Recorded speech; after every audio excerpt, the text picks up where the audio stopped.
Muhammad wa ala alihi wa sahbihi ajma'in wa ba'd. I'm trying to start a little bit earlier just so that we can get in a little bit more content, inshallah, into the halaqah. I'm not sure if there's even a kahoot tonight or not. If there's not, then I'll probably just go till Isha. If there is people, someone let me know, inshallah, if there is. We took a week, I think a week or two off during the break. Inshallah, we'll be on for the next couple of weeks. There'll be a week where I'm away, and then we'll come back, inshallah, and we'll run until Ramadan. Where we are in his life, alayhi salatu wasalam, is just after the 3rd year of his prophecy.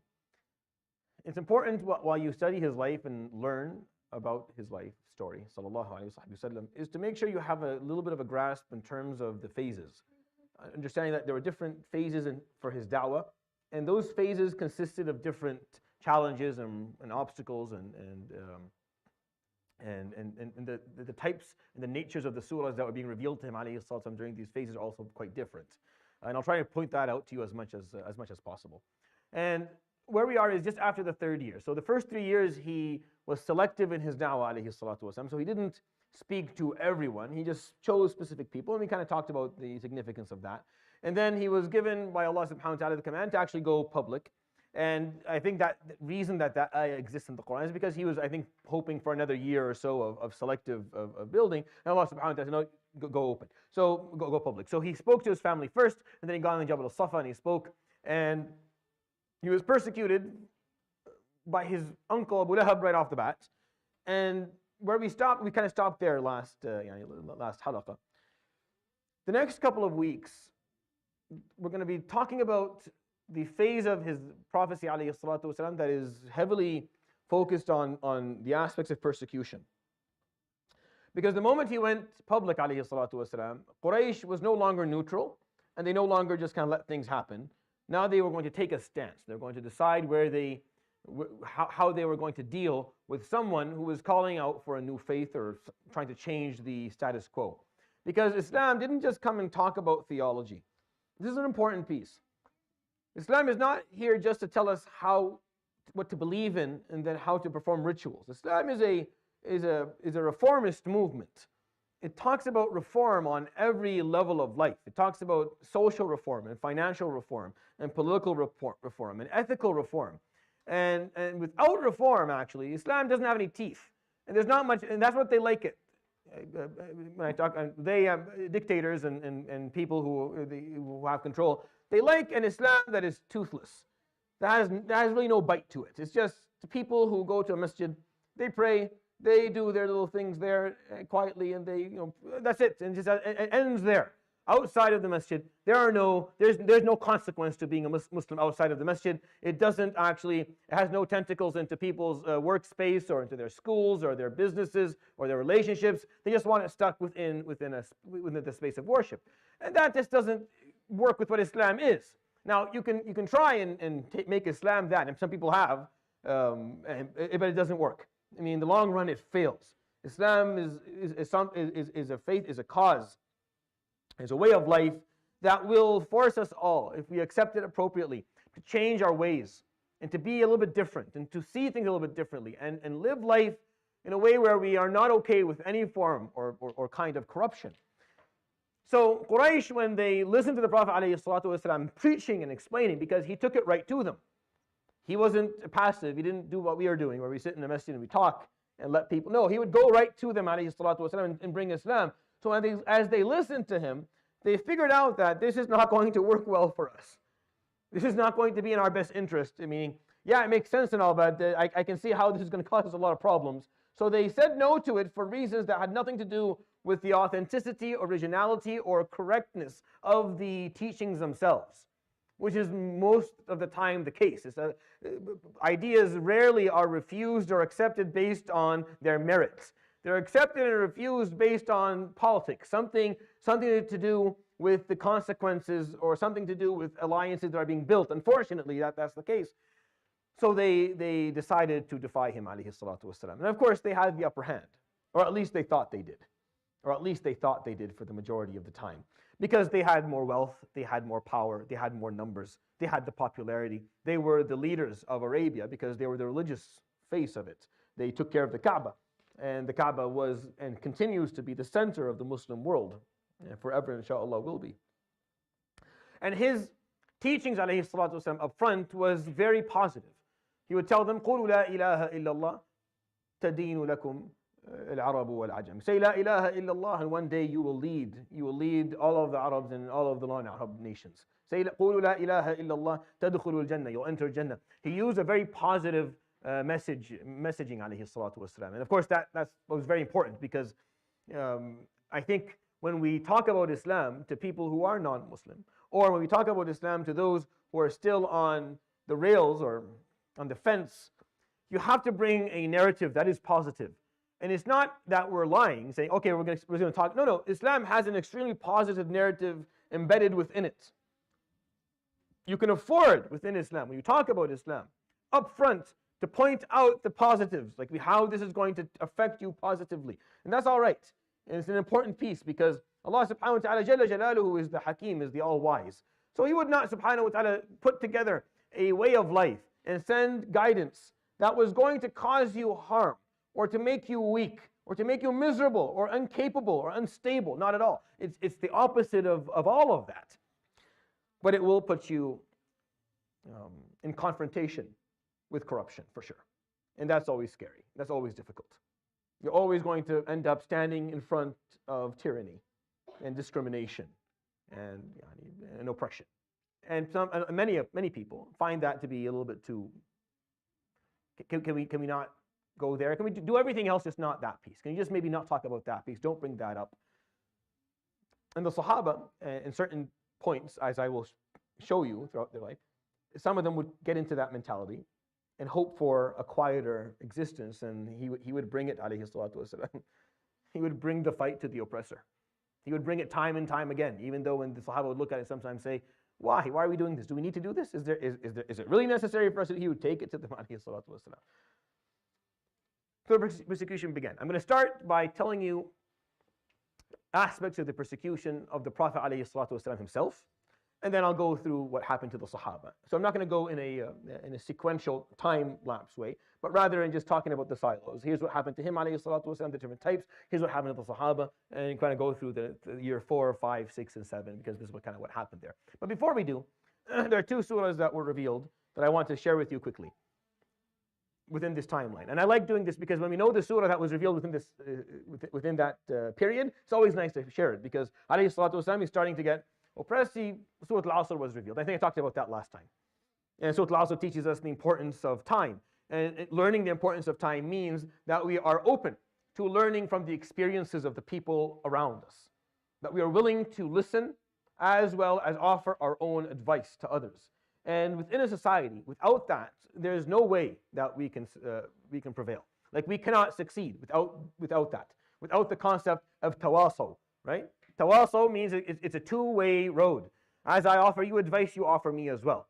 I have something to offer you in terms of experience, and you have something to offer me. And every person sitting beside, every person here is a gem who carries with them experiences and thoughts and creativity that others lack.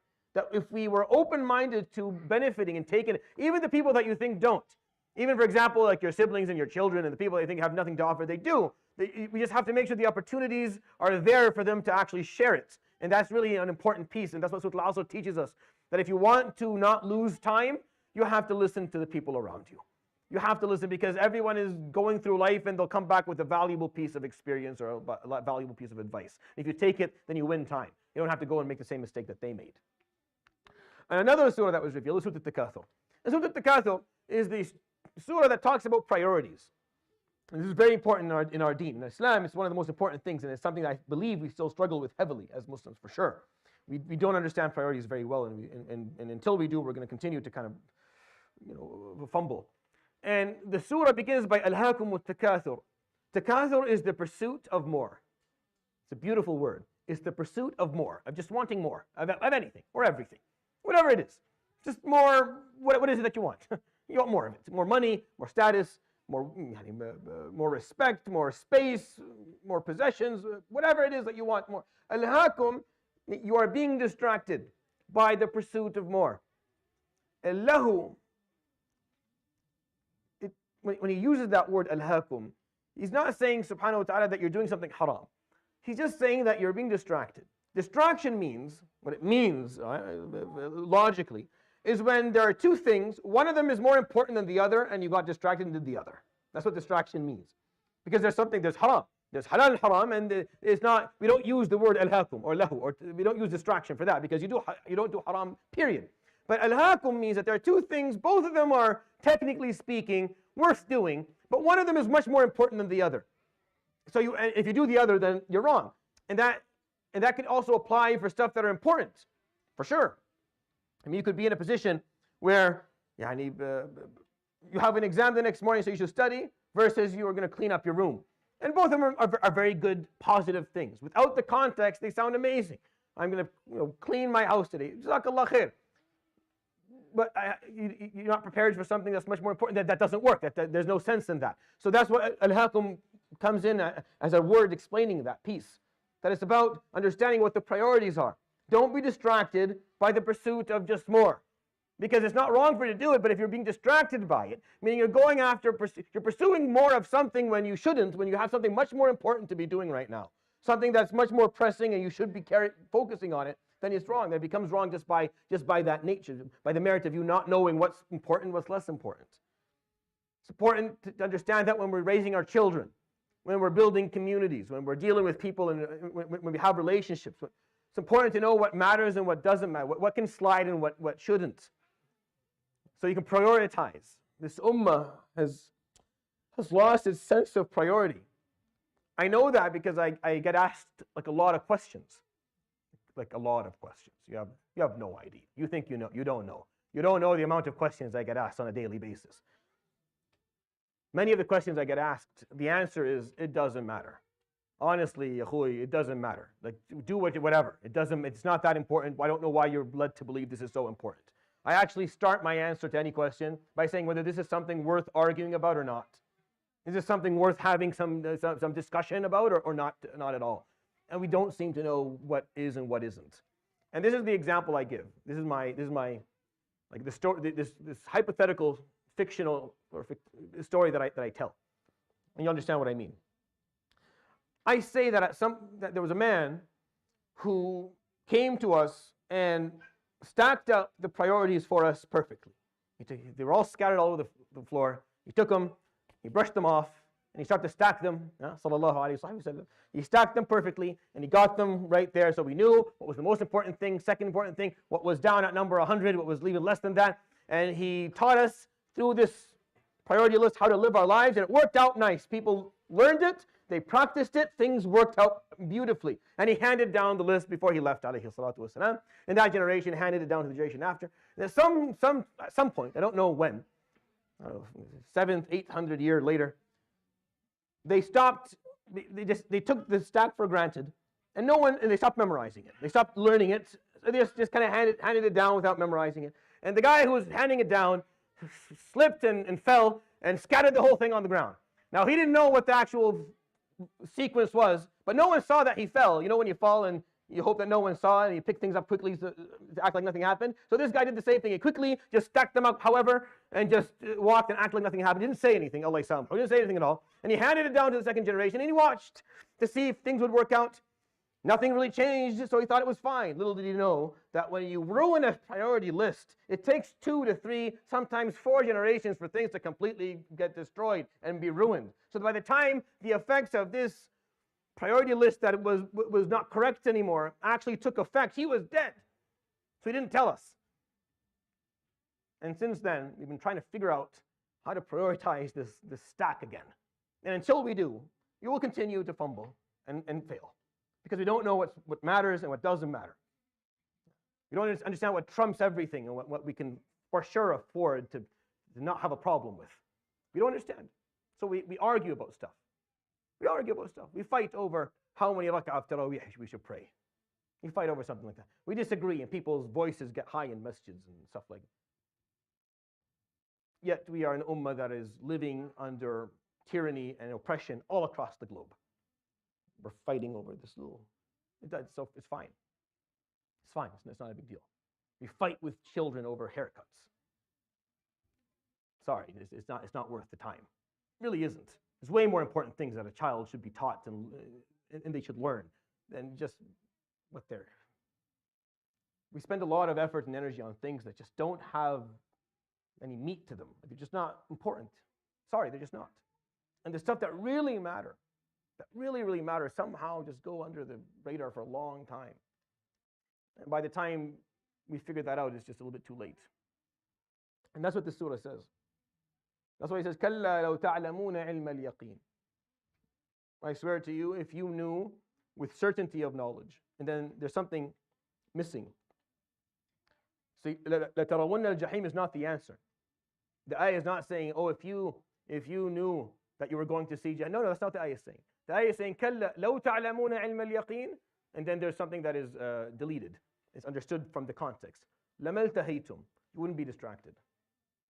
That piece is just, it's understood from the context. لَوْ تَعْلَمُ, if you knew with certainty of knowledge what's waiting for you, what's right and what's wrong, what's worth living for and what's not, you wouldn't get distracted. Because you will. لَتَرَوُنَّ الْجَحِيمِ. The day will come where you will see it. ثُمَّ لَتَرَوُنَّهَا عَيْنَ الْيَقِينِ. And then you'll see it, and you'll see it in a way where where it's no longer a question of validity. It's not an issue of verifying it. It's something that you are now certain of. ثُمَّ لَتُسْأَلُنَّ يَوْمَئِذٍ عَنِ النَّعِيمِ. And then you'll be asked about the leisure. You'll be asked about that more that you pursued, that you went after when you shouldn't have. There was something much more important that you should have be spending your time doing. So I always find it fascinating that the two surahs, right at the beginning of oppression, came and told him two things, alayhi salatu wasalam. Make sure that you are listening. Learn from people around you. Don't waste time. Because you don't.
I understand that, but honestly, you don't know. Spaces aren't that important. There are other things way more important. You can easily just rent out a warehouse and run a Jumu'ah. It's not about space. That's not the priority. That we have a lot of masajid. Numbers, that doesn't matter. It doesn't matter. That's not the point. It's having the critical pieces that a community needs. Where you have groups that are groups that have specific focuses, whether it's focuses of outreach or advocacy or education or taking care of the vulnerable within our society. Societies are only as worthy as much care as they show to their vulnerable ones.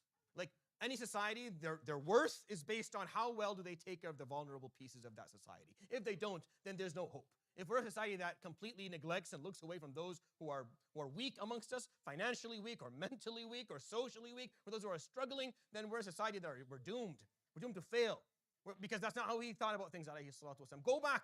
You don't have to go back that far. Go back 3 or 4 years in his life. When he came running down the mountain, what did Khadija tell him? When he was scared that this was going to be punishment, he thought that Jibreel was there to punish him, or it was a sign of Allah subhanahu wa ta'ala's wrath. She told him no, and here's what she said: تَتَحْمِلُ الْكَلْ وَتُغِيثُ الْمَلْهُوفِ وَتُقْرِي الضَّيْفِ وَتَصِلُ الرَّحِمِ. No, you stand by the weak. You carry the one who can't carry themselves. Because alayhi salatu wasalam, his focus in his life before prophecy was taking care of the weak around him, alayhi salatu wasalam, not ignoring them. So they become weaker and poor and they can't take care of themselves. Prioritizing was a big deal. These are the foundational surahs. This is what these surahs are talking about. These are big messages.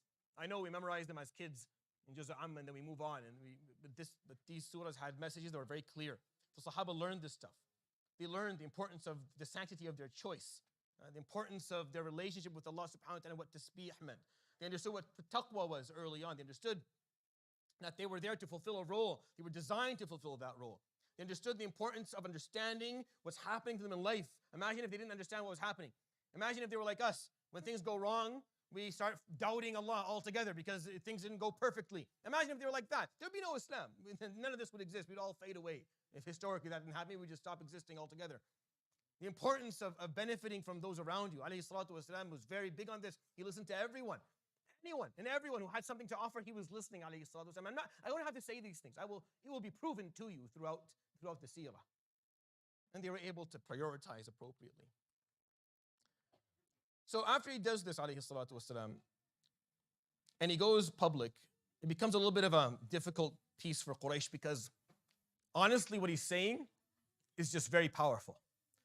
The Quran that was being revealed to him, these surahs that we read and take for granted, for the Arab who perfected and mastered the language, they were the kings of their own tongues, and they understood, they had a mastery of their language that was unparalleled.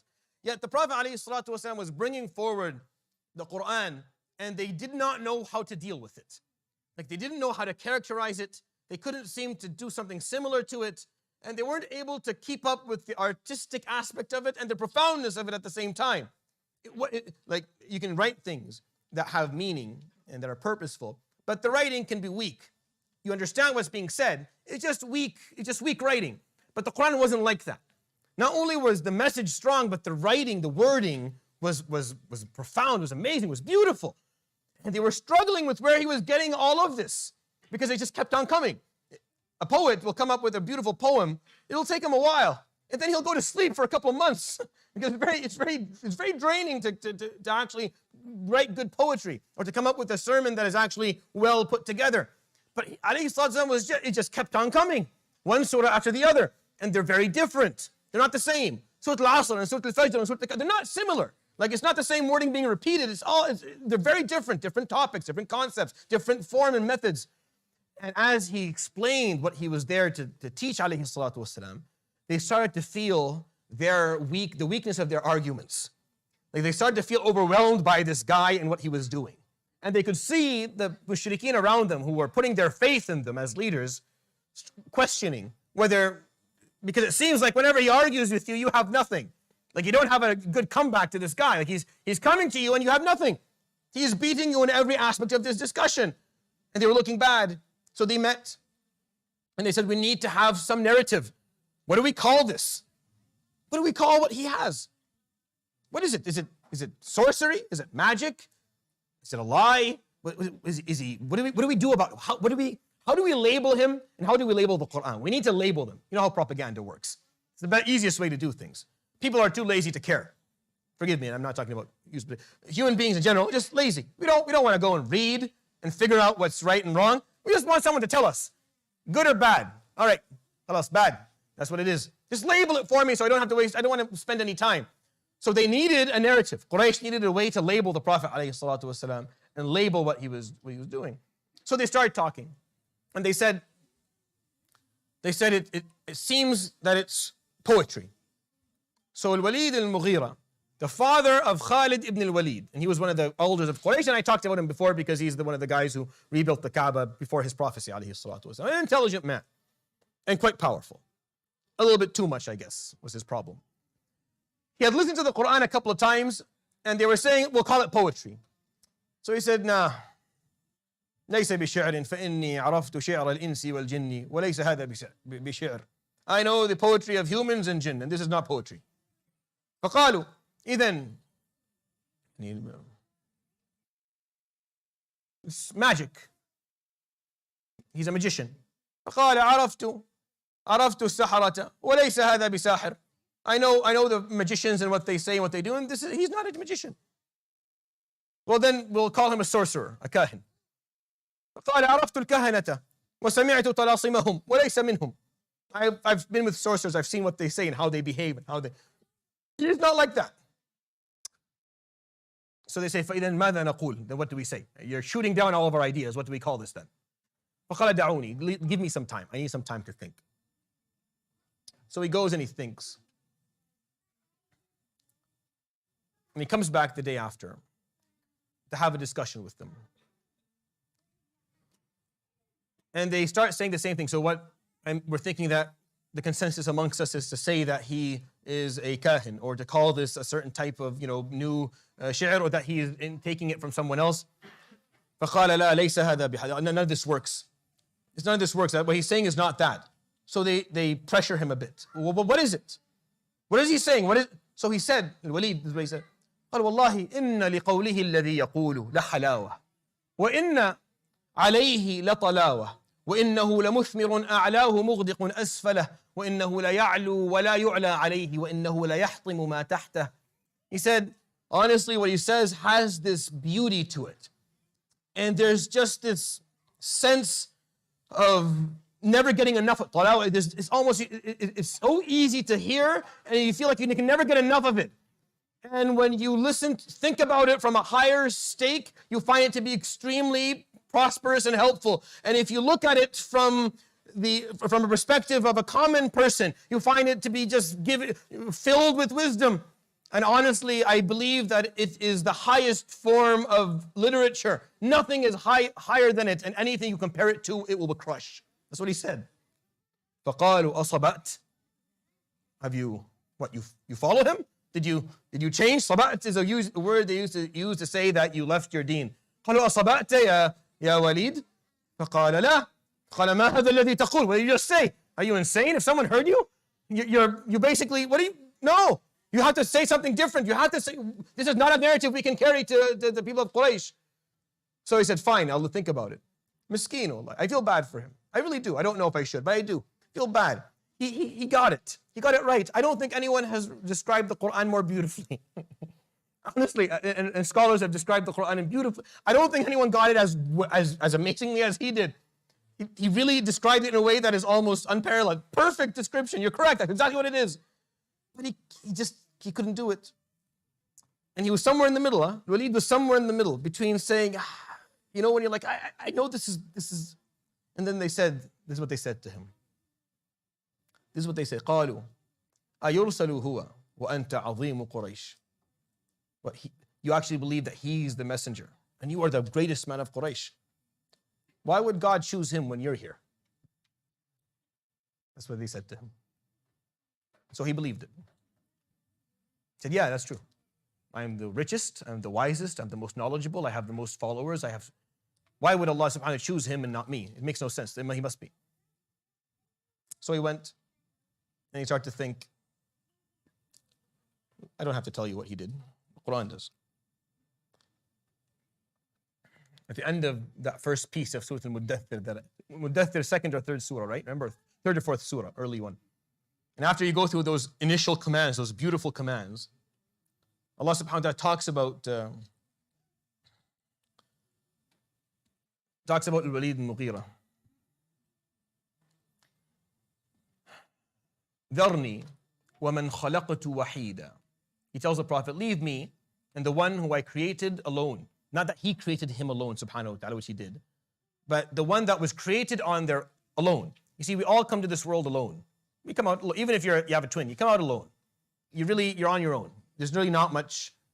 It's whatever luck you have. If the person who gave birth to you decides to pick you up and take care of you, then you're lucky, and if not, then that's it, you have nothing else. ذَرْنِي وَمَنْ خَلَقْتُ وَحِيدًا. Leave the one that I brought to this world alone. وَجَعَلْتُ لَهُ مَالًا مَمْدُودًا. And I gave him lots of wealth. وَبَنِينَ شُهُودًا. Many children, many sons, socially well supported. وَمَهَدْتُ لَهُ تَمْهِيدًا. And I made his life quite easy for him. ثُمَّ يَطْمَعُ أَنْ أَزِيدًا. And then he asked me for more. كَلَّا. I will not give him more. إِنَّهُ كَانَ لِآيَاتِنَا عَنِيدًا. Indeed, he turned his face away. He was stubborn towards the signs that I gave him. سأرهقه صعودا. He will be punished. He will be punished on his way. As he goes up in his life, he will continue to be punished. إنه فكر وقدر. He thought and he weighed things out. فكر, thought. قدر, weighing things out.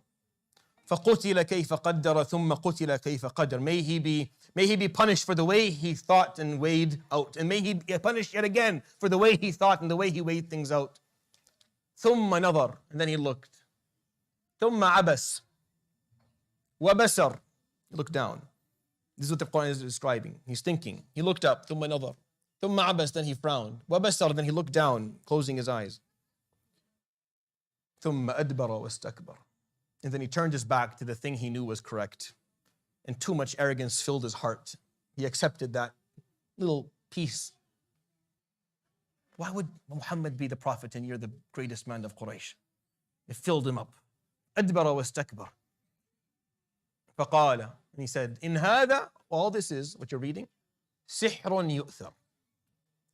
So it's not that he's a magician, alayhi salatu wasalam. The words have magic attached to them that he inherited from some other magician. He came up with a twist to it. Because you can't call him a magician, alayhi salatu wasalam. People know him. Never did magic in his life. Never pulled a trick out of his pocket ever, alayhi salatu wasalam. That's not what he is. So how do you explain then that the Quran is affecting all these people? People are listening to the Quran and they're loving it. So we're going to say the Quran, the words, have a magical effect on people. It's an act of magic that he inherited from some other person. In هذا إلا قول البشر. And it's only words of a person. It's not divine. It's some magician that put magic on these words and gave it to him, alayhi salatu wasalam, and he's distributing it. And that was the narrative. That's what the narrative. سأصليه سقر. You will enter a place in Jahannam called Saqar. وما أدراك ما سقر. And what do you know about Saqar? لا تبقي ولا تذر. It leaves nothing. لواحة للبشر. Takes off the skin. عليها 19. 19 of the malaika supervise it. That's Allah subhanahu wa ta'ala salama. This was what Al-Walid ibn Mughira was told. Why? Because this is the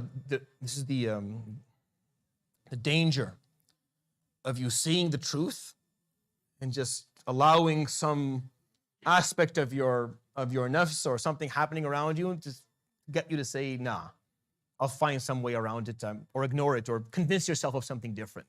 Lie to yourself about it because it's too painful to accept the truth. That's what Walid did. It was obvious to him. In a moment of weakness, he said what he truly thought about the Quran. And then a lot of peer pressure. And he was given a little bit of they blew into his ego a bit and he made him, so he lied to himself. And he went back, and the Quran described his movements.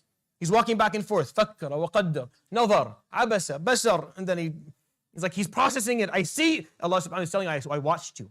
I watched you walk around processing it, thinking about it, knowing what the truth was. I know the moment that you knew that it was the truth, but decided to call it something different, and you will be held accountable for it.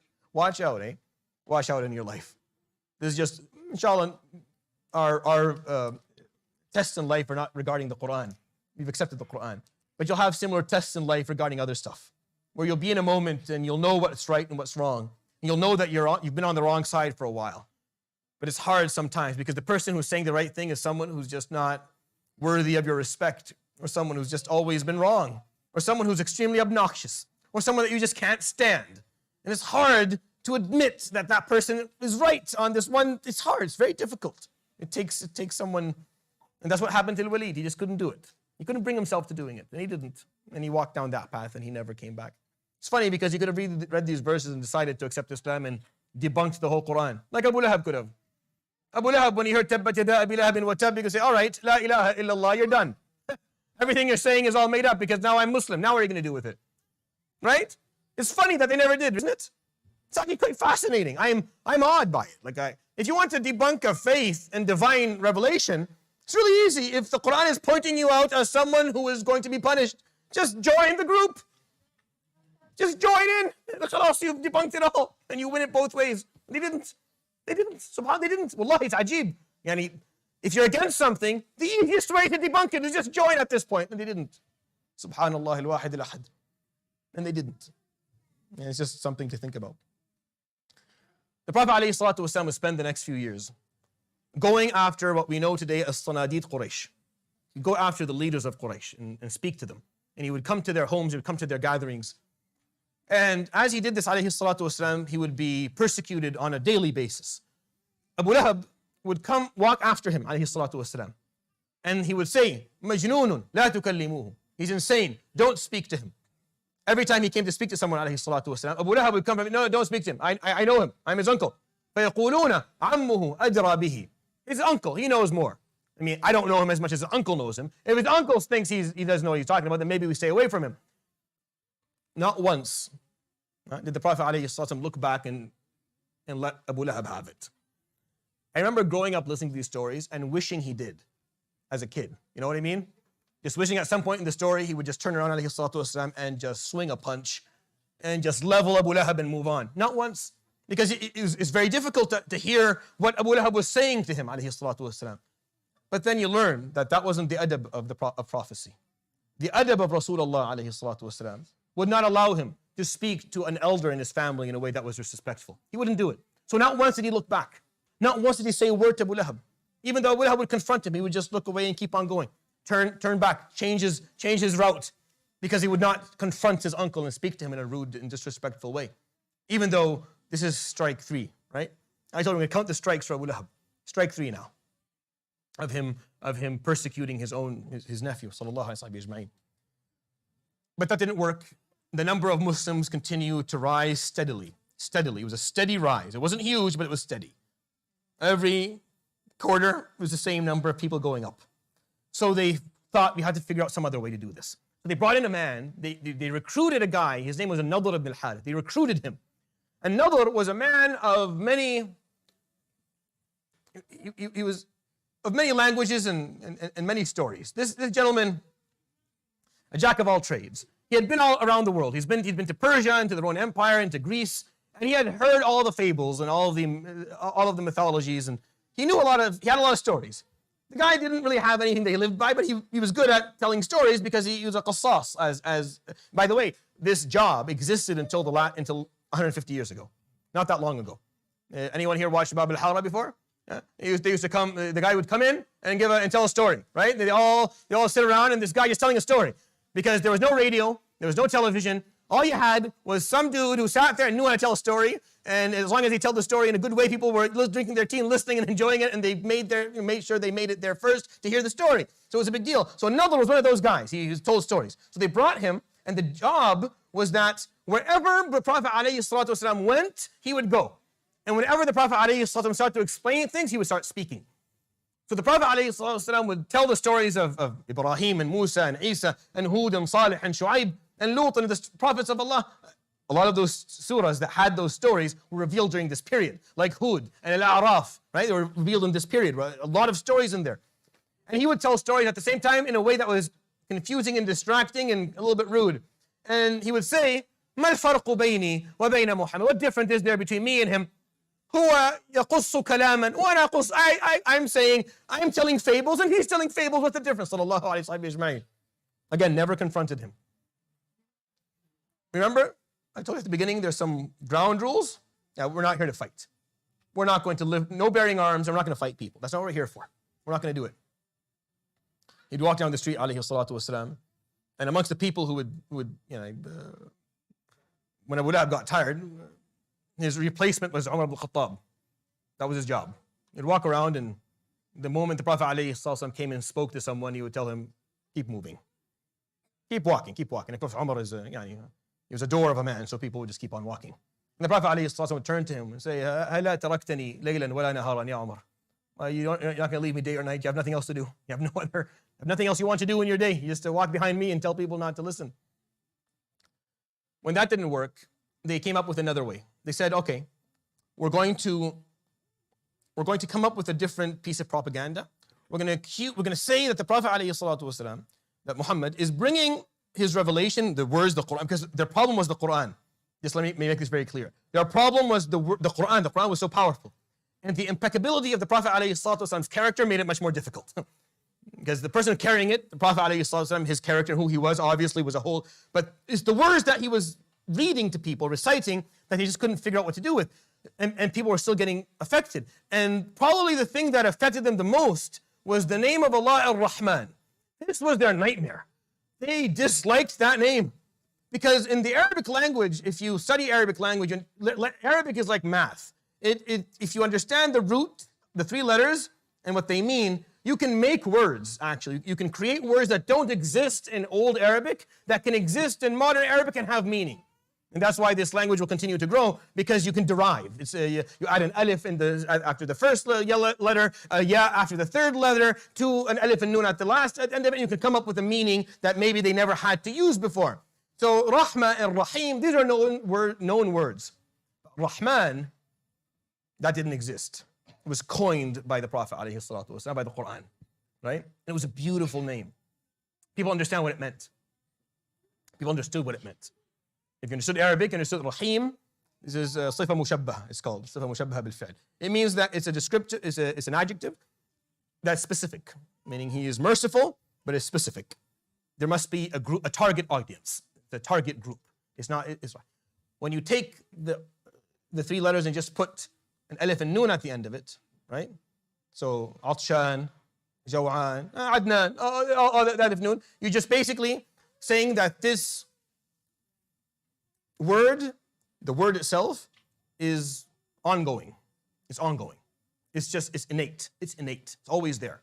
So when he says subhanahu wa ta'ala, Bismillahir Rahman, that he is a Rahman subhanahu wa ta'ala, that he is merciful and compassionate towards all. That his nature is that he is compassionate.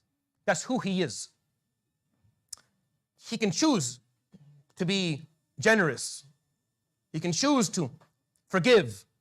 But he is by nature Ar-Rahman subhanahu wa ta'ala. And it was just poetic and beautiful. And people fell in love with the idea. And it brought hearts towards Islam. And Quraysh hated it. Because it was a word that they didn't know what to do with. It's new.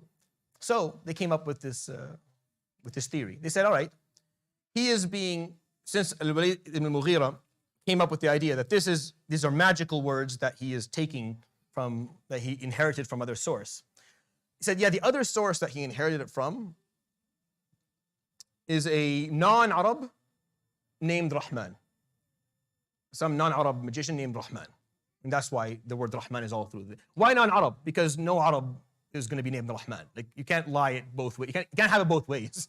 You say, oh, it's an Arab guy called Rahman. We're Arab. This name has never been used. You make it up. So they had to make it a foreign person. And that's what they said. لَقَدْ نَعْلَمُ أَنَّهُمْ يَقُولُونَ إِنَّمَا يُعَلِّمُهُ بَشَرٌ. And we know that they're saying that a person taught him this stuff. لِسَانُ الَّذِي يُلْحِدُونَ إِلَيْهِ أَعْجَمِيٌّ وَهَذَا لِسَانٌ عَرَبِيٌّ مُبِينٌ. They're saying that it's a foreign person that's teaching him this. Well, the foreign person's tongue is not Arab. And the words that you're reading is Arabi that you don't even have the ability to contest. So how is that even working for you? What claim is this? But that's what they did. And they made it look in the form that he was Amil. You know the word Amil in Arabic? Where you work for a foreign group against the interests of your own. Yeah. So they used that word, that you're a traitor. That you're bringing this from some person who's named Rahman, who's not even amongst us. He is some Persian man or some other culture or race, and you are working against your own to make him look as if he's a traitor, alayhi salatu wasalam. All of this, because they couldn't obviously talk about his actual character, because his actual character, there was nothing there. So they had to make up this stuff to see if they can get people to dislike it. And the reality is, a lot of the people in Mecca and around it believed it.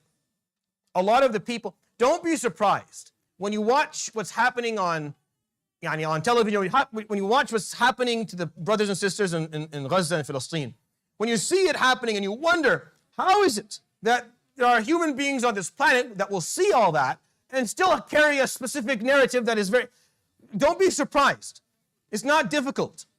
Actually, I can probably, if you and I sat down and spent some time together, I can probably figure out a couple of stuff that you carry, a narrative that is not verified appropriately, that you just accepted from some third-party source because you didn't care about the issue too much. I'm pretty sure we have some biases too. I'm not saying I'm not saying it's okay. I'm saying that as human beings, we tend not to want to spend too much time verifying stuff. So if someone gives us a narrative, then it's less of a headache. We'll just accept it. We don't want someone to give us a narrative that's going to require us to change or do something or stand against terror. No, that's too much work. So we just want someone to tell us something simple. Give me a way to vilify a whole group that are calling us to change the way we do things. Vilify them so I don't have to think about them anymore. Because if you tell me they're right, then I have to now go back and review my life and maybe change some of my choices and be different. I don't want to do that. Tell me they're all villains. It's easier that way. Alayhi salatu wasalam was a reformist. He was a reformist. He brought change. No one wanted change. So they vilified him. So the majority of people said, yeah, perfect. Yes, he's Amil. You don't have to think about him. I don't know what he's doing. He's bringing it from some other source. And sallallahu alayhi wa sallam. But that's why this happened. This is why these things were occurring. They would mock him, alayhi salatu wasalam. They would make fun of him. I hate this piece. This is the part of the seerah I don't like telling. They would make fun of him.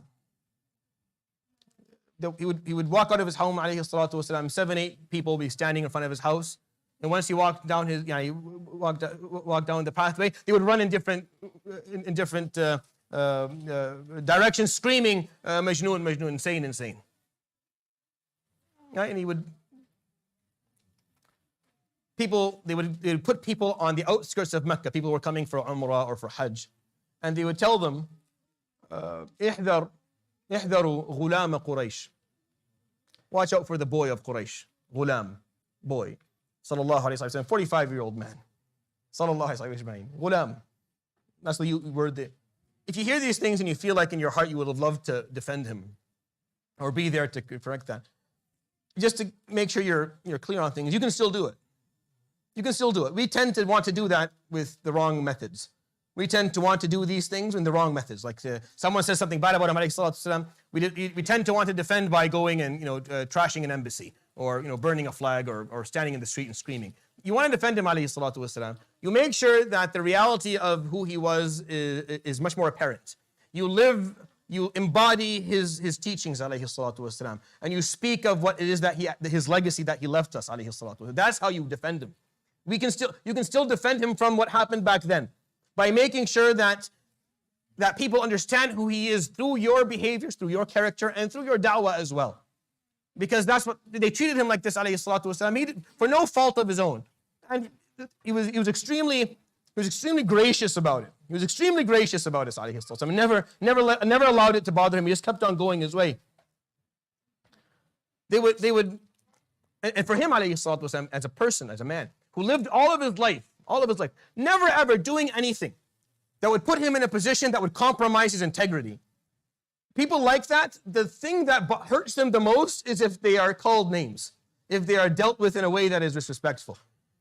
After the surah of Tabbat Yada Abi Lahabin wa Tab was revealed, at the end of it, وَمْرَأَتُهُ حَمَّالَةَ الْحَطَبِ, and his wife, the one, as she carries the wood fire to the fire, pointing out that she was, she stood by her husband and she pushed the agenda of Abu Lahab. And Abu Lahab did what he did to the Prophet ﷺ, not on his own. He had someone in his ear. There was someone whispering in his ear the whole time, pushing him to do it as well. Not to say that Abu Lahab was not at fault, but there was an accessory to his crime.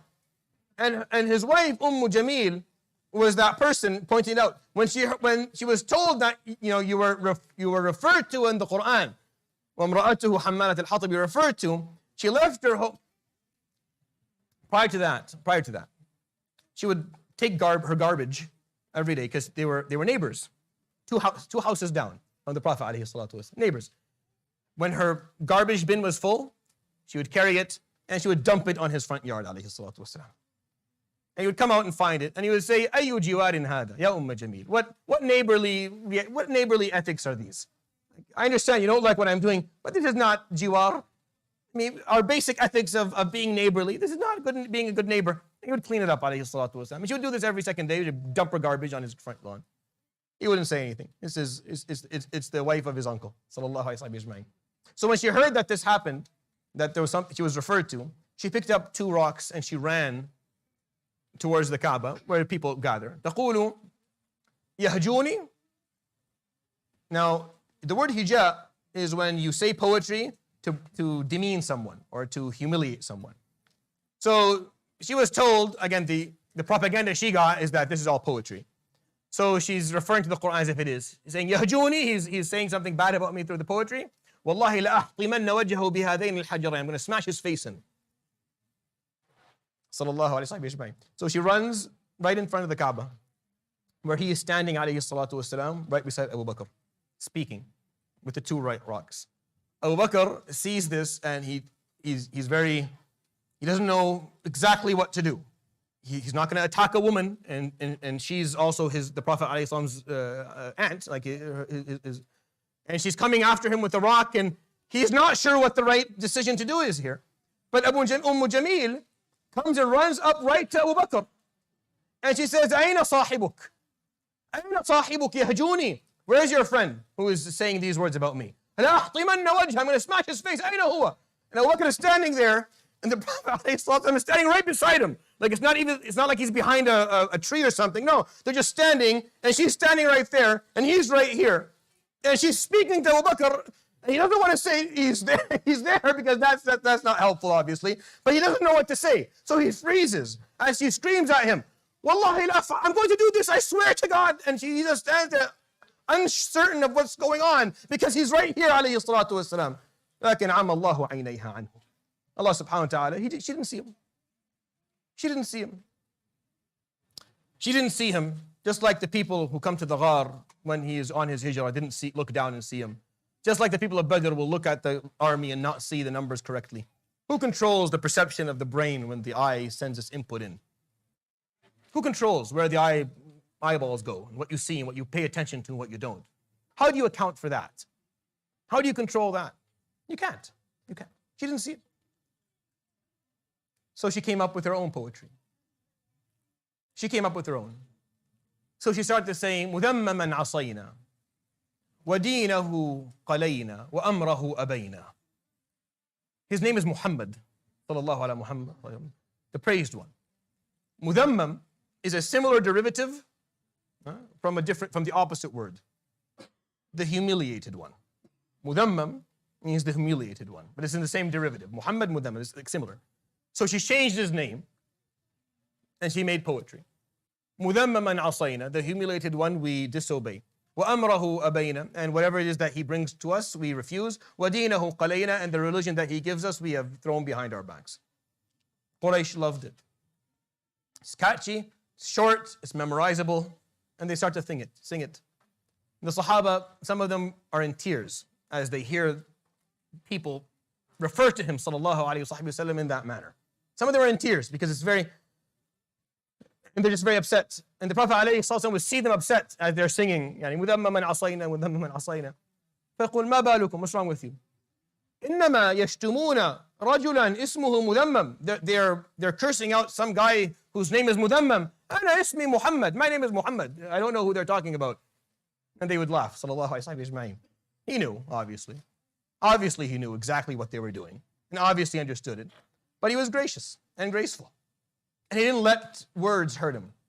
He didn't let what people had to say about him affect him, alayhi salatu wasalam. And he took it in stride. And he wasn't the type of person, if you said something about him, got him all worked up. No, it doesn't matter. You ever heard of sticks and stones? Break my bones, but words can never hurt me. It's a nice little, it doesn't matter what people say about you. If you know you're doing the right thing, if you know you're living your life appropriately and you're making the right choices, words don't matter. But that's what he was going through, alayhi salatu wasalam. Are we up for? Okay, so I'll end with that, inshallah ta'ala. Next week, we'll continue. There's still a few pieces of his persecution, alayhi salatu wasalam, that I haven't covered. And then we'll talk about what's happening with the Sahaba, radiallahu anhum ajma'een.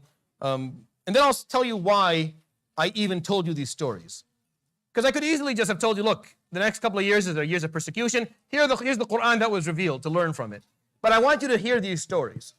I want you to hear what he went through, alayhi salatu wasalam, what the Sahaba went through.